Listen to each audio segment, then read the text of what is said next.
I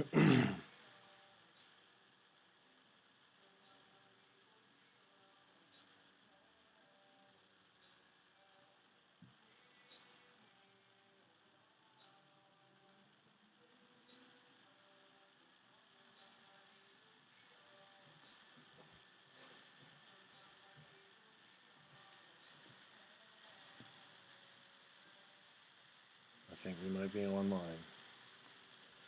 We're not showing anything. Why aren't we showing anything?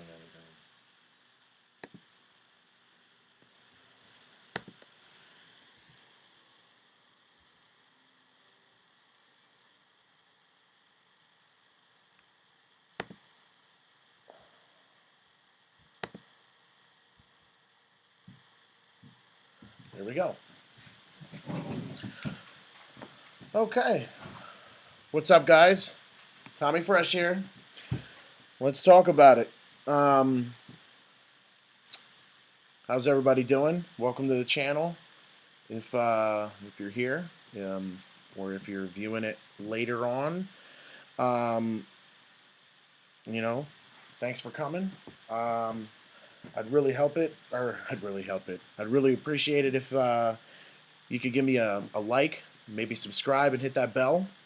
Um, Make sure you get notifications on all of my streams. I plan to do one every day to talk about some crypto, some stocks, some investing, and basically how to get into it. Um, so I guess we can start off by, talking about Bitcoin. Um, you know, Bitcoin right now um, is sitting at $57,800.99. Um, Still over 1 trillion market cap. We had a nice little pump today. Um, Bitcoin, Ethereum, all pumped today. Polkadot came up in a big way. Um, Theta had a pump, came back down, and it looks like they might be pumping again. Pretty much all the big caps saw a nice rise today. Um, and, could be due to the fact that it's, the end of the month and the futures might have, ended and might be over. And if that's the case, we might be looking at a good month of April. And historically, Bitcoin is terrible in the month of March. Um, People just get wrecked in March. But anyway, um, so there was some news today that Ethereum or Visa is going to be um, backing USD coin through Ethereum, um, which is really bullish news, especially for Ethereum holders. Ethereum has seen, some really, the month of March and even late February was really bad for Ethereum. Um, you know, and that little bit of news pumped them up a little bit. Um, and there was something else I saw that had to do with Bitcoin and Visa. Um, I'm not really sure what it was. Um, yeah, I'm not really sure what it was at the moment. I'll have to go back and look at it. Um, but everything pretty much saw a nice rise through yesterday and then early morning today, and they've kind of gone sideways since then. Um, you know, but anybody who's hodled throughout the month of March, hey, props to you. You got the diamond hands because the month of March was rough. It was real rough. And from what I've been gathering through data and research, is that this could go two ways, um, as far as Bitcoin is concerned. Um, there, when you're investing and you learn about trend lines, and I'd like to do a stream about trend lines and how to read trend lines. But there's a support line and a resistance line. Your support line is obviously the line at the bottom, that you can basically draw your support line along the trend line, and it's basically the line that hits the most bottoms. Okay, and whatever um, that line is pretty much your uh, um, that's your support. That's like what you don't want whatever you're watching to go under. And if it does, it's not the end of the world because there's a previous support line, um, and so on and so on. And then the resistance is the one at the top. The resistance is the one that you're trying to break through, because if you can break through it, it essentially means that there's potential to go higher. Um, so the obvious resistance would obviously be 60,000, I would say.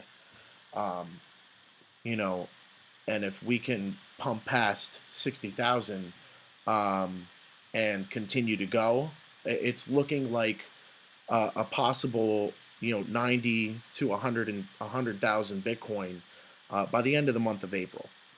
Um, Now, that's good news, and it could also be bad news, because ultimately, now, don't take my word on this, because again, I said this in my stream before, that this market is maturing.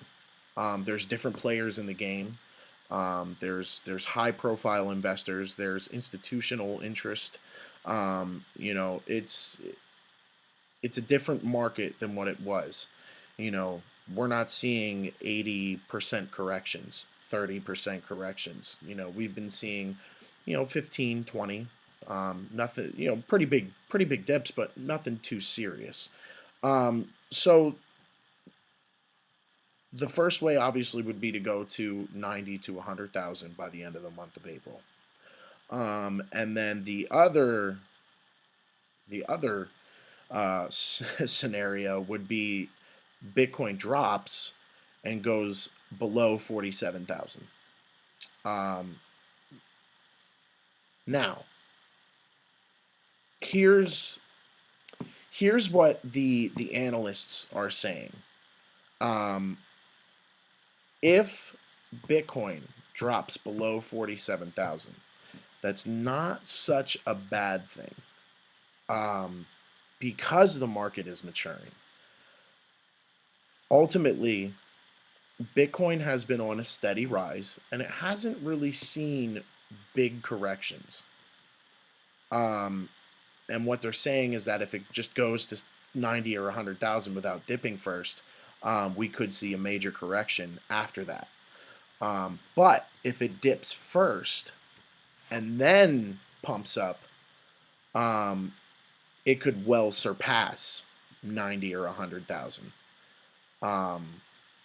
which would be phenomenal.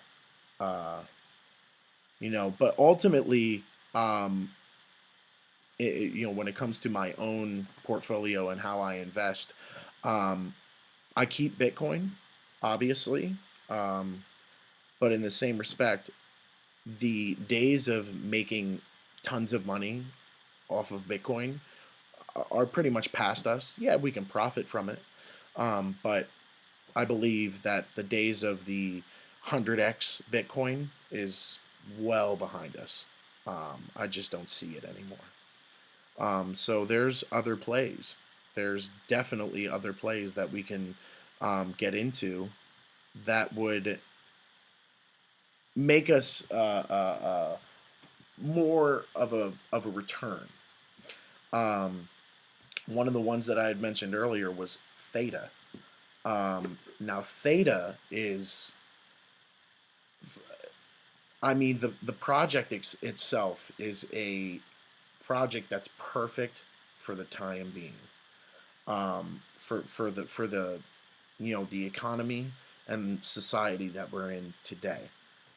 Um, so Theta is the token that is offered by the Theta network. Um, so it was a network that was built for video streaming, right? Except it's more of a peer-to-peer basis. There's no middleman.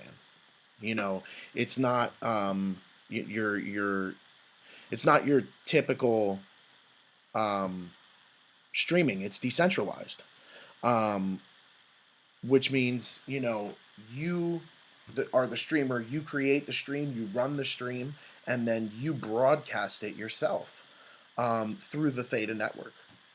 Um, and their main focus is obviously uh, esports, which is an amazing play right now because esports and video games have been just on a tear as of late, and rightfully so. I mean, video games are getting better on a yearly basis. Um, you know, so the great thing about Theta is that it's advised by the co-founder of YouTube, Steve Chen, and then it's also advised by Justin Khan from Twitch.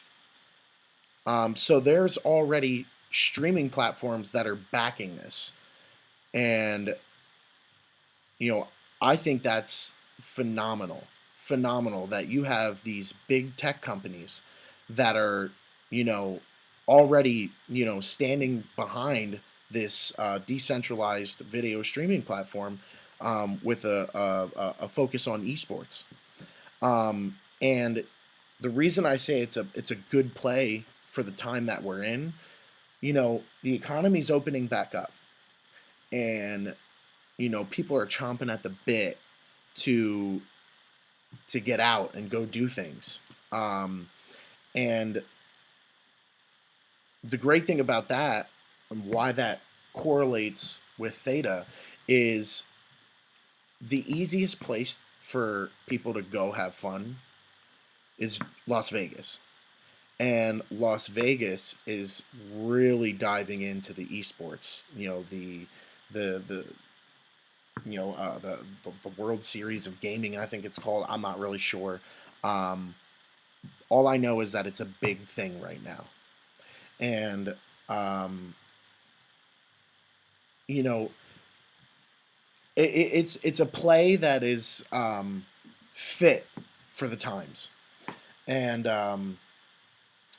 so on top of exactly what they're made for, uh, they already have um, institutional back or not institutional backing. They already have a corporate backing. Companies like Google, Binance backs them. Obviously, Blockchain Ventures, um, Gumi, Samsung. I think I saw Sony as well. There's a lot that is backing this, and they're not only backing it, they're in it. They're participating, which is extremely bullish. And I just watched a video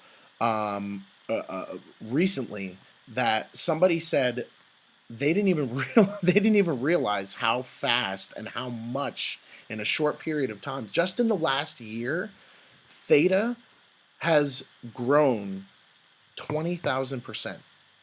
20,000%. That's insane in a year. In a year. And obviously, if you've been in the space, you know that there are other plays. There are plays in this specific category, but obviously Theta is running away with it, and they not only have corporate backing, but there's a lot of people that are involved. Um, me personally, I'm running the beta edge node, the Theta edge node beta version, and I'm trying to get into having an elite version as well.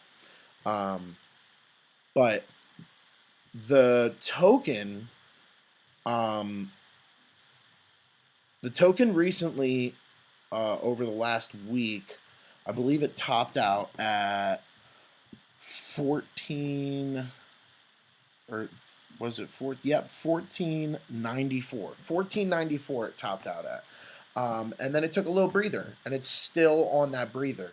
Now, see, when the market dips, that's actually a good thing, because if a token just continues to go up and up and up and up and up, that means when it falls, it's going to fall hard. So it was actually good to see the dip and to see them establish a support line, and ultimately the rise brought them into the top 10, and the support line has been keeping them in the top 10 as far as market cap, which is amazing. So it's extremely bullish. I'm extremely bullish on Theta. I think that is a huge token to get into. Currently sitting at $13.15. So it's not completely, explosive yet. And ultimately, you know, I think I think it's got plenty more room to grow, because so let's I mean, as opposed to Audius, I think it is, which is another streaming esports platform, decentralized. They already have millions of users, millions. Theta has yet to be discovered by the general public. This is huge. This is a big thing to look out for, and I think, me personally, as long as it keeps on hanging at this price, I'm going to continue to put money into it. Um, you know, they're running nodes all over the world. They're running enterprise nodes. So they have these enterprise validator nodes, which is like Google's running one. I think Samsung's running one. Sony's running one. And these nodes are validating the network. And these are corporate entities. This is huge, huge. I can't stress this enough. So Theta is one of the ones that I'm definitely bullish on, and definitely going to continue to put my own money into it as long as it remains at a reasonable price. So then Ethereum as well. Let's get into Ethereum. So Ethereum currently, after the pump this morning, is sitting at 1801, and still in the green. Still in the green. And I believe this is probably the first time we've seen 1800 again since, oh, what was it? Probably about a week ago. Um, yeah, I think about a week ago. We've been pretty much on the decline. I mean, March was just a killer. March was a killer. But I see a big rebound, and honestly, you know, Bitcoin had that big pump last time, and Ethereum kind of stayed sideways. The whole ETH2 staking thing, and this whole, miner strike, and everything that's going on with the network was just, kind of hurting them a little bit. And then the whole Cardano launch on Coinbase, and um, there was just a lot outside of Ethereum that was making more noise, and I felt like Ethereum was just remaining sideways or declining. But with that being said, Ethereum started to pump after the news this morning, which just goes to show me that people are still watching. I mean, ultimately, you can't deny the fact that Ethereum has the network effect, and if you don't know what the network effect is, it's let's just say all those most of those NFTs, most of the tokens that you're interested in are probably Ethereum tokens. Um, it's the one that every token pretty much started on up until recently, and other tokens started you know branching out and creating their own chains, to minimize the traffic, to minimize the congestion, and that's understandable. But that doesn't take away anything from Ethereum. There are a lot of bullish investors on Ethereum. Um, me personally, I'm more bullish on Ethereum than I am Bitcoin. Um, in terms of value, yes, I hold more in value in regards to Bitcoin, but in terms of quantity, I hold more Ethereum, and rightfully so, because Ethereum has yet to see that pump again. And I personally think, you know, by the end of the year, we should be seeing a $20,000 Ethereum, which would be I think, an 1,800% increase. Don't quote me on that. I don't, my math may be wrong, but that is a huge, huge gain. Huge gain. That is an opportunity. That is a complete opportunity to gain some funds. And then, I mean, personally, I will never sell Bitcoin and Ethereum. Those are the ones that I'm just going to continue to hold. Um, you know, this whole Ethereum ETH2 thing is the fact that it's taking this long, I think, is kind of turning people off. But don't sleep on it.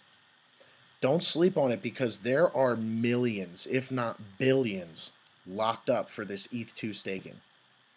Um, so if you see that price dip,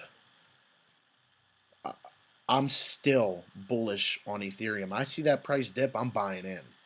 I'm buying in, because I know for a fact, there's a lot of people hodling Ethereum. Um, and the amount of Bitcoin and Ethereum that's on exchanges is drastically lower than any time in history. Um, which tells me one thing: people are buying the tokens, and then they're pulling them off of the exchange immediately, putting them in wallets. um, you know this is something that people need to understand, is that when you buy a token and then pull it off of an exchange, that means you're going to hold it, you're going to hodl it, which means less and less is going to be available for the retail investors like us.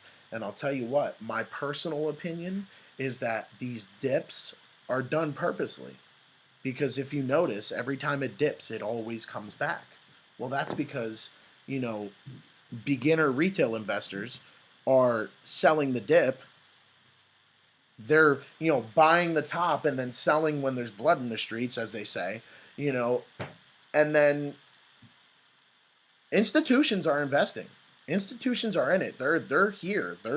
It's here. I mean, it's all over the news.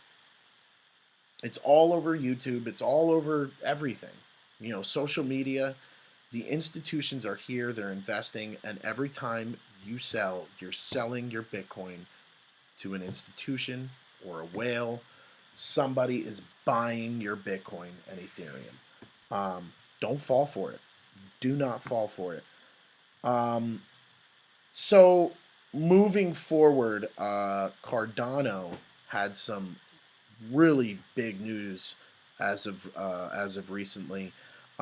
They just announced that there will be two smart contracts to be released this spring, which is huge because people were kind of like, I mean, I'm on Twitter constantly, and people are constantly talking about what does Cardano actually do. Um, and it's funny, but I mean, I know what Cardano does, but the two smart contracts are being released this spring. I need to look into what exactly those smart contracts are.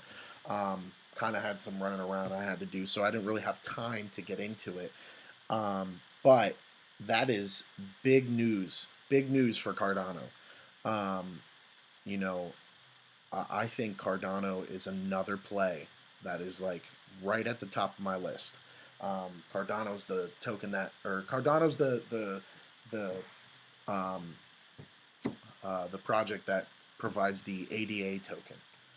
Um, and then I want to talk about VeChain. I think VeChain.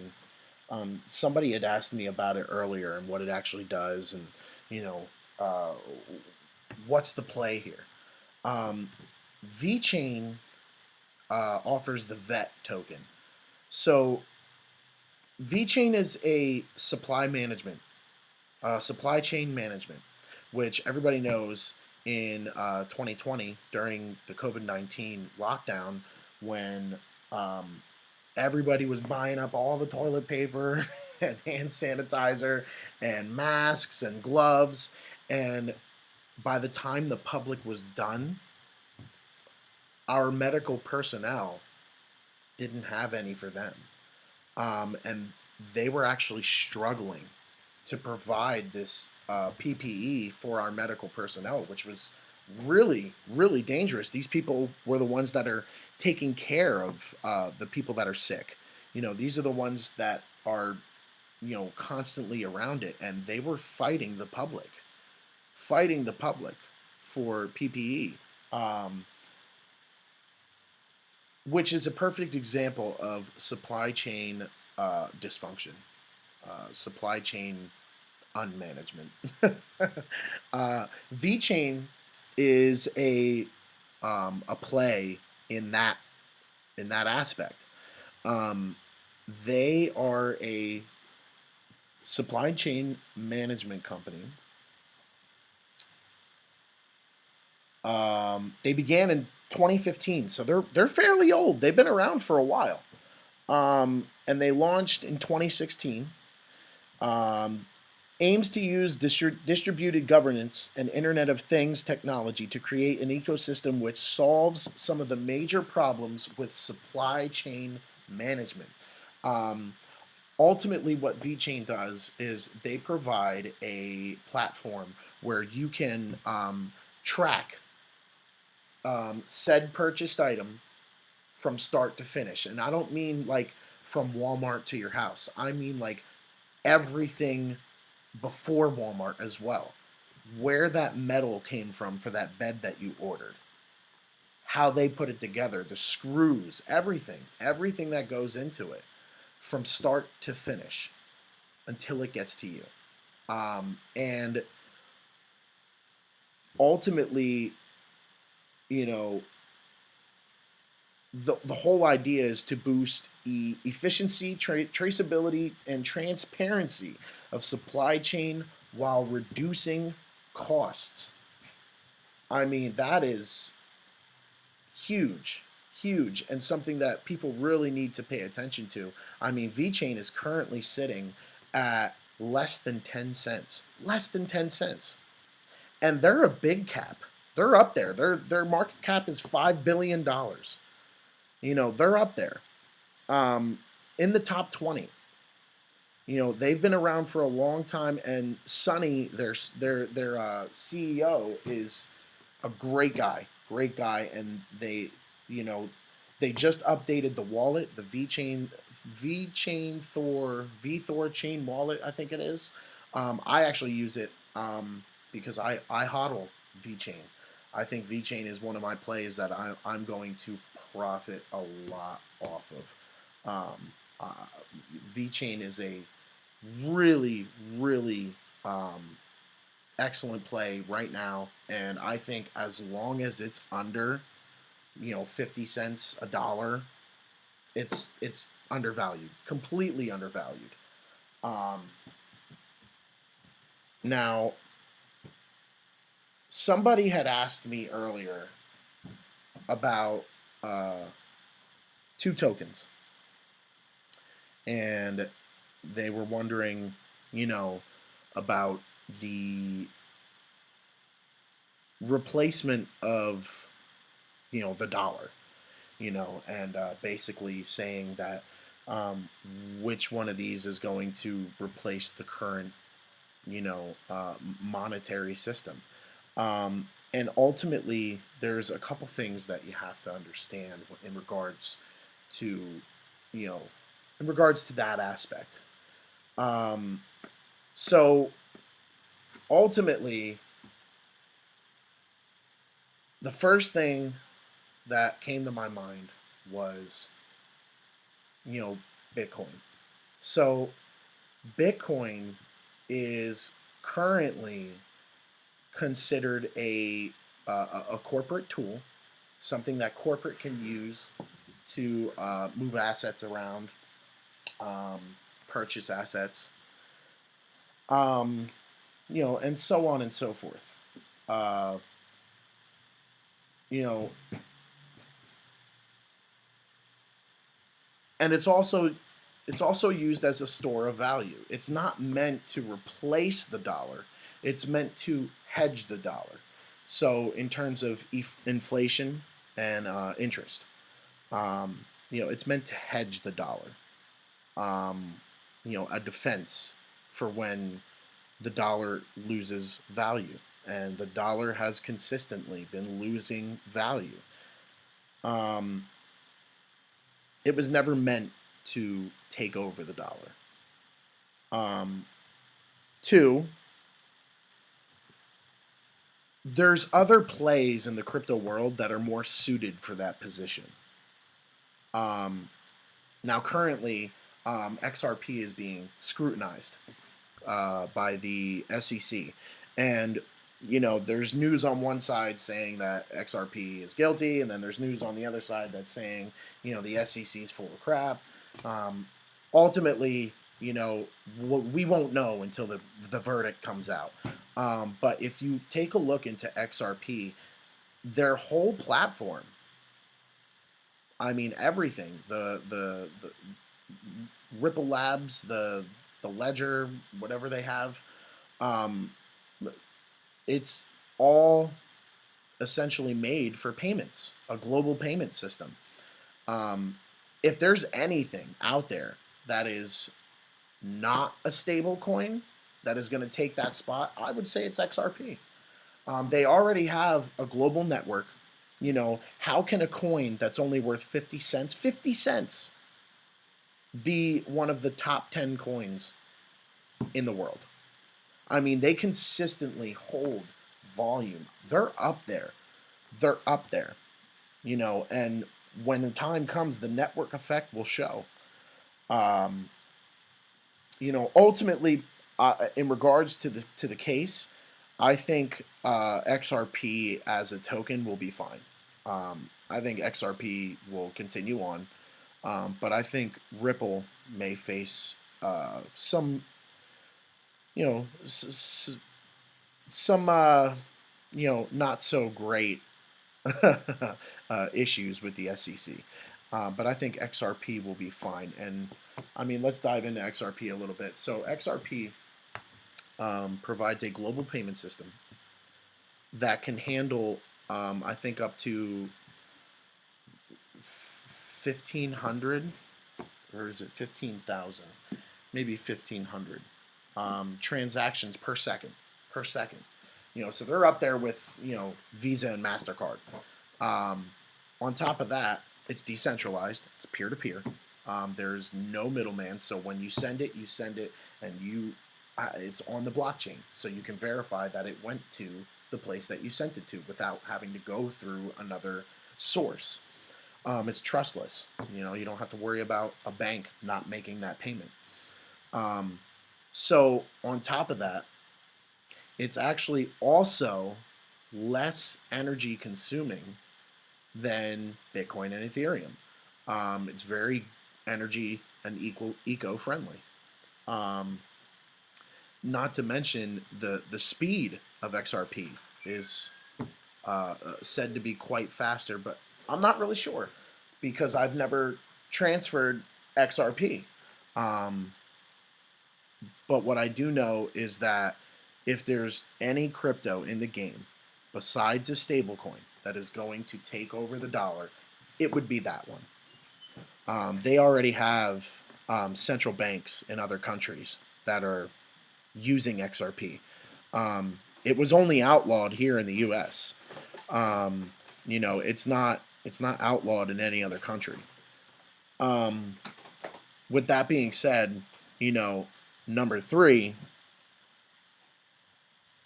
the Fed has consistently showed interest in crypto, but the Fed is waiting on the government because obviously, you know, they're trying to make it sound like the government tells them what to do, but ultimately, you know, they're just continuing to print money. You know, so I don't know what that's about, but um, the Fed has consistently showed interest in crypto, and I believe the biggest play, as far as the one that's going to take over the dollar, the one that's going to replace the dollar, would be a stable coin. It's not going to be a asset. It's going to be a stable coin. Something that is going to consistently have value. It's not going to go up. It's not going to go down. You know, it could be USD coin. It could be Tether. It could be a completely new coin. Nobody really knows at this point. All we know is that that stable coin will have to be built on top of a chain. Um, so ultimately, the the chain that the token is, built on, would be the chain that would be the play for that. Um, so that's something that you're going to have to, pay attention to. I mean, me personally, I will, continue to keep an eye out, and I'll keep you guys informed. Um, so the two tokens that the person asked me about was BAT, which is a basic attention token. That is the token provided by Brave. Brave offers the private browser, the one that's kind of, it keeps your privacy for you, and it's becoming increasingly popular.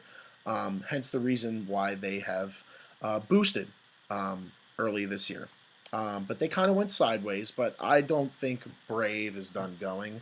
I think, BAT is done moving. I think BAT is just taking a breather, and they'll start pumping again because I think that's a good project to get into.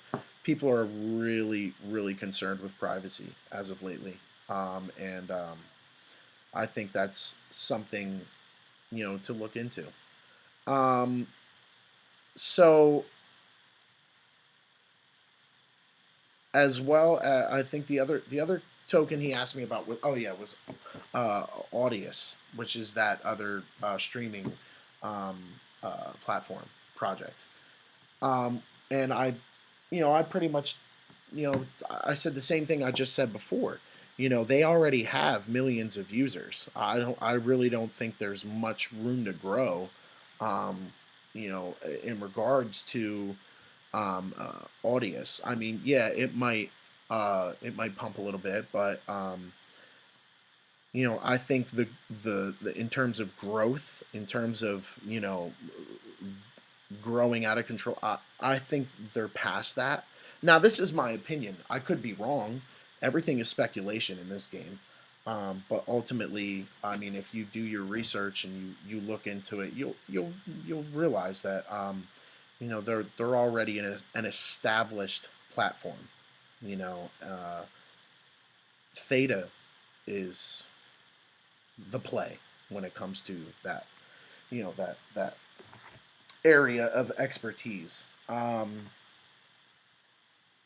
So I think that's pretty much going to wrap it up. I kind of want to keep it short today. I don't really want to ramble on, and you know, uh, um, I wish there were. I don't know if there's any viewers on here. Um, it doesn't look like there is, but when I do get some viewers, I'd love to do a Q&A. I'd love to, check some things out for people and uh, give you my take on it, give you my opinion. Um, you know, I'm not a professional, but I definitely do research. Um, I spend a lot of time on the computer. I spend a lot of time on my phone. I'm constantly reading. It's something that I enjoy. It's something that it keeps me intrigued, keeps me on my toes, because you can't predict the market. You can't time the bottom, you can't time the top, you can't time a fall, you can't time a rise. It's just absolutely impossible to time the market. Um, it's something that challenges me, and I love a challenge. Um, but I think that's going to wrap it up for today. Um, if you happen to see the video, smash the like. If you like it, if you don't, throw me a like anyway. You know, because it helps my channel, it helps me grow, um, and you know, um, I'd really like to get a lot more viewers on here so we can start having a bit more, a bit more fun on this channel. So if you can, smash the like, hit the subscribe button, make sure you hit the bell so that you can get all of my streams and notified when that happens. Um, but anyway, my name's TommyFresh, and this was Let's Talk About It. So have a good night, guys.